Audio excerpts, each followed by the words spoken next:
So this brings us to the Iliad, this exceptionally important book that Aristotle taught Alexander. But it wasn't just a reading, it wasn't just a text, it wasn't just a bunch of stories that he thought he should know. When Aristotle taught young Alexander the Iliad, he was also teaching him to write and read in Greek.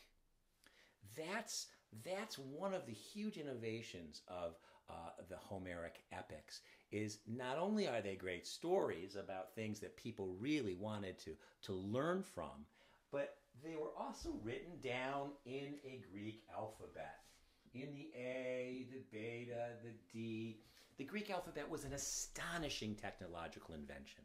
We had Phoenician writing forms, we had hieroglyphs from Egypt, we had other kinds of writing forms, but the Greek alphabet was the first to, quote, alphabetize, was the first to break down the sound stream of words and knowledge into little consonantal bits and vocalic bits, to this reduced 20-something character system so that we could catch this sound stream and fix it down on a tablet, on a scroll, or on wax.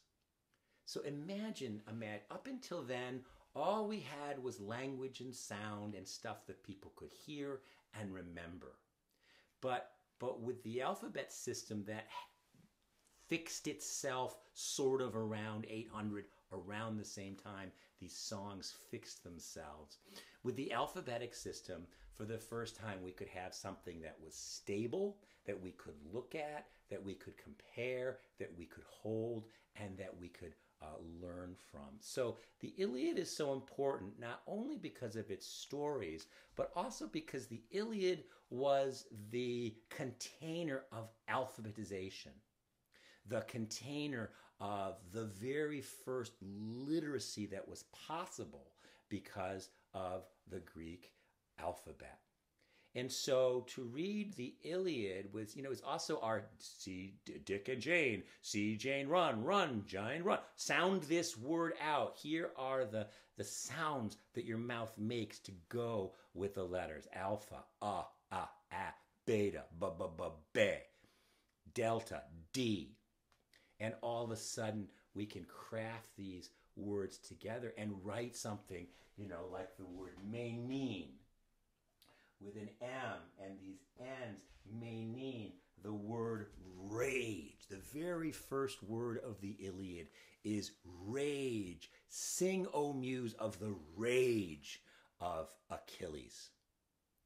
And so rage might have been one of the very first words that Alexander ever knew how to write, how to read, how to hold. What is the very first word you learned was rage? And what if the very first stories you had learned again and again as your literacy increased, as the speed of your reading increased, as your interest increased, you have one text and only one text, the container for your reading and writing, but also the container for all that you know about feelings and friendship and strategy and negotiation and trickery.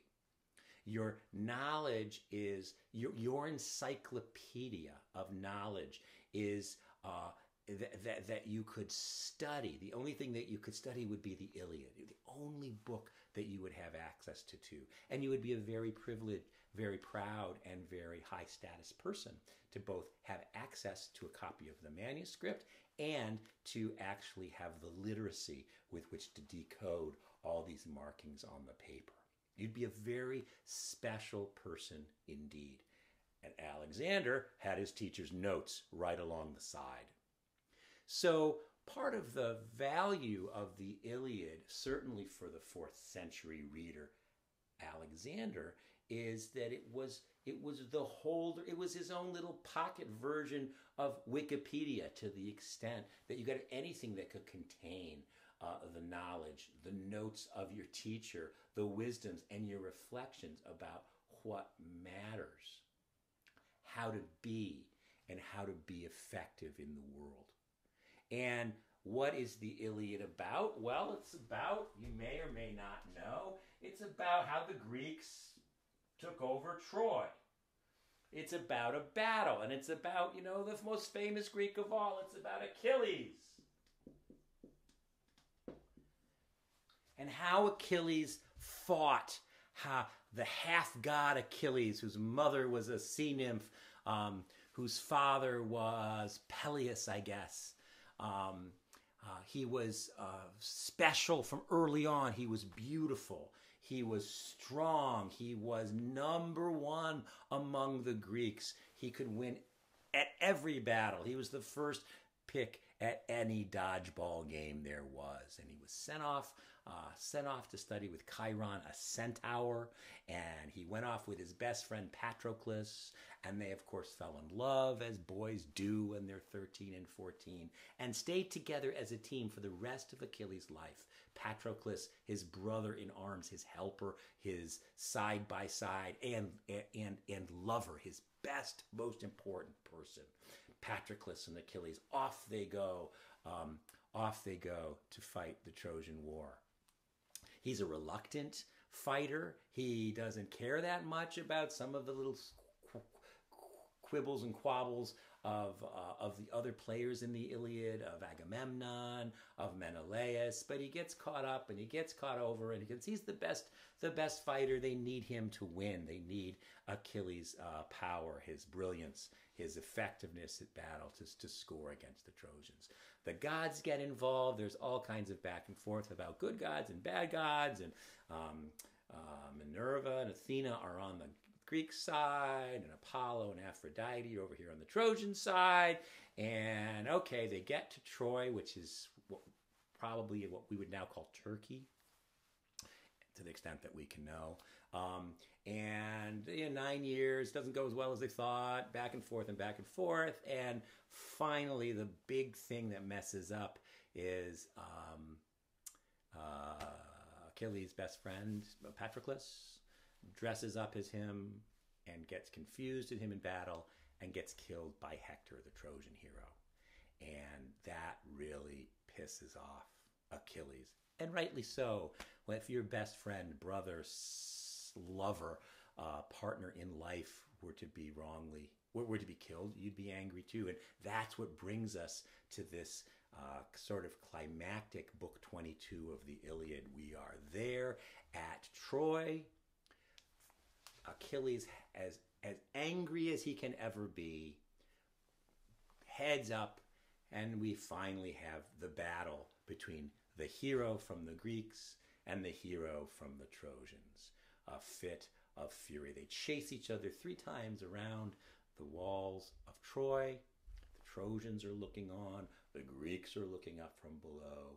And then, of course, with the strength of gods behind him, hero Achilles kills Hector. And then the prick, rather than doing any of the dutiful obligations of honoring an opponent, Achilles' fury continues.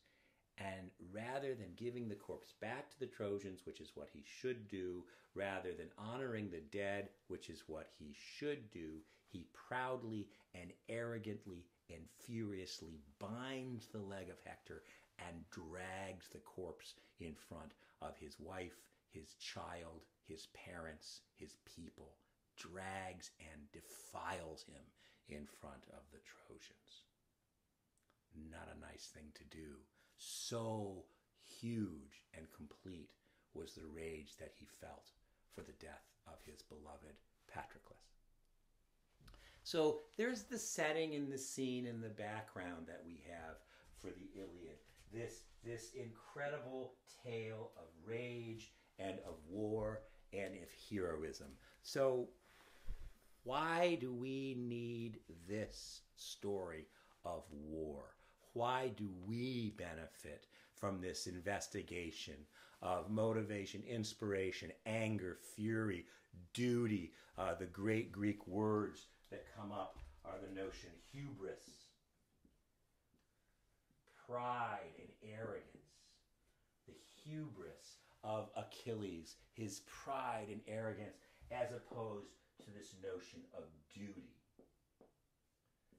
Doing the right thing, behaving in the right way, offering appropriate grace to travelers and visitors. So there's great games and great discussions if we go back to what's it about. What's about a war? What's it about? It's about these notions of emotional arrogance and emotional duty and the pressure and tension between those two. How much do we worry about ourselves, and how much do we worry and act on the part of others to which we are beholden, or others to which we feel a strong connection? But most importantly, for Alexander, we have a bunch of two things. And come back and we'll do those two things in a second.